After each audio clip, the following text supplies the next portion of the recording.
잠시 후 163번, 7021번, 서대신버스 버스.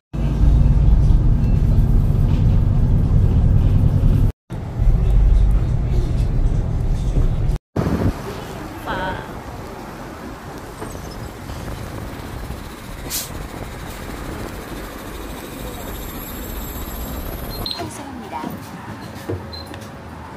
Shucks, ano mo naman. Hana High School. So, hindi lang tayo sa Yungkyong. Diyos ko Lord.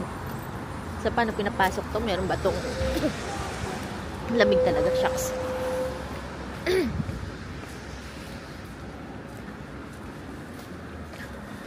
Nandito na tayo sa Yungkyong Hanok Village.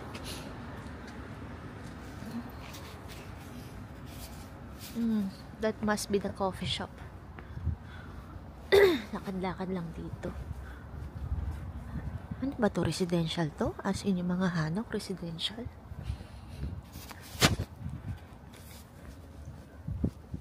Ganda.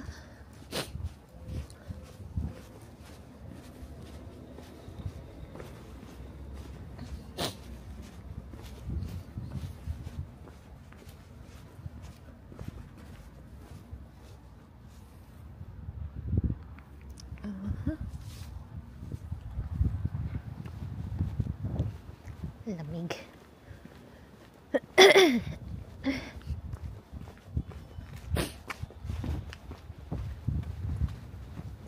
Malamig talaga.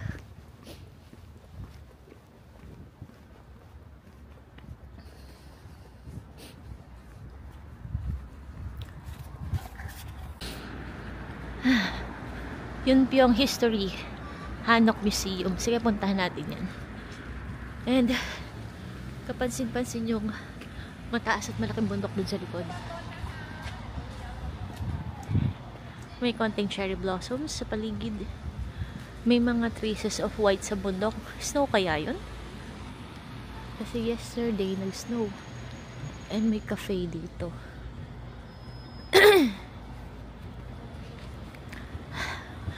Gusto ko ng something na may sabaw. Definitely hindi tayo magkakape. Kakakape ko lang.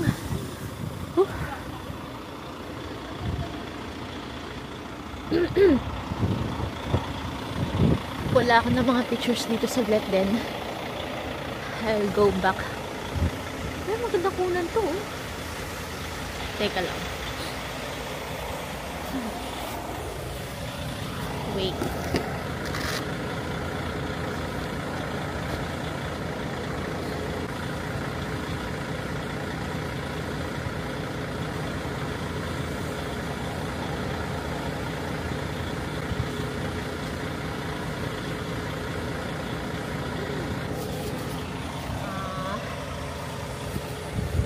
Sabaw, mainit na sabaw kasi malamig dito.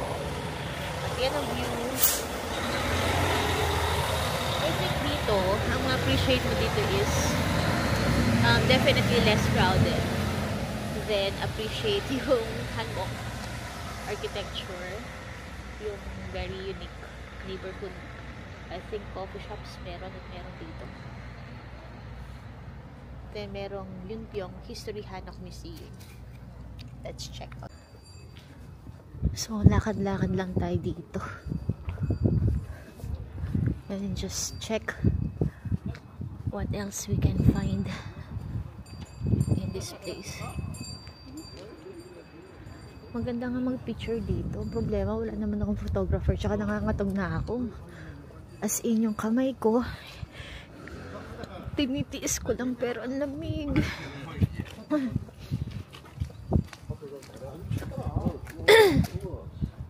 Ang ganda. Neighborhood like this. Ang dami talaga mga puti-puti dun sa bundok. I think snow pa yun. Ito talaga very Korea. Kapag nakita mo yan, oh, yung ganyang katataas na bundok. Mabundok talaga ang Seoul. Iba talaga yung hangin ngayon. Ituloy muna ng snow please bago ako umuwi. Mag-snow ka na. Actually, kanina, parang yung ibang mga bumabagsak na budel, hindi siya talaga water. For a second, nakita ko siya na solid ice. But then, nalusaw din kaagad. Pero, malakas yung kutob ko na magsusnow to. Magsusnow pa to. Malaki yung chance. Kasi yung ganitong lamig. Ganda yung sa Japan winter. Meron pa kaya doon sa kabila? Balik na ako dito.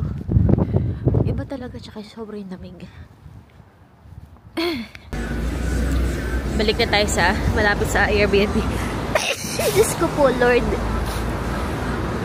Grabe ka, Sol. Ang init na nung isang araw, biglang winter levels. Diyos ko po. Hindi pa ako gutom, pero dahil nilalamig ako, gusto ko ng sabaw-sabaw. Ano tayo ng food?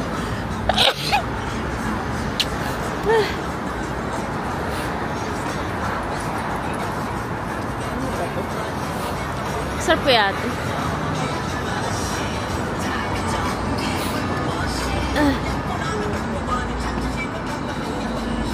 Try nga natin.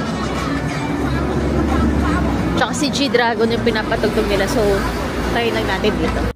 So, yun Pyong Hanok Village yung last stop ko sa Korea during my most recent trip to Korea.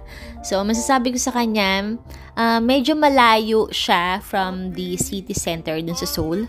Pero less crowded definitely compared mo yan dun sa Bukchon Hanok Village. Yung Bukchon kasi walking distance na yun sa iba pa mga tourist destinations. Whereas itong Yunpyong, yun nga, you have to take at least 1 or 2 bus rides pa. Pero kung first time mo sa Seoul, mas okay siguro mag-Bukchon ka na lang, especially kung limited lang yung time mo. Pero kung hindi naman, then definitely visit this. So, yun lang. Nag-enjoy ako sobra dito sa recent trip na to, na another solo trip to Korea. Ang masasabi ko is, I feel safe. I felt safe dun sa travel na yon, and I will come back for more. So, see you on my next bisikleta, camera, etc. video. Salamat! Forevermore, down on my knee with a blue box from Tiffany's. For you, my love, I'll give anything and everything. If you are my flower in bloom, then I'm your honeybee.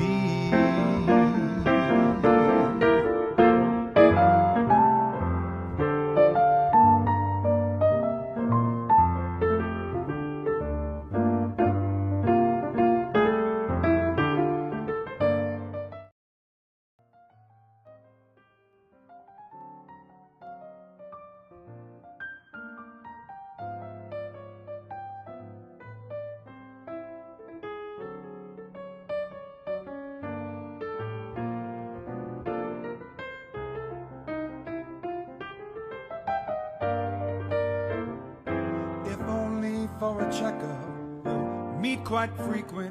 If a fever overtakes you, it'll be our little secret. I say let's risk it, take a chance. We'll live as one forevermore.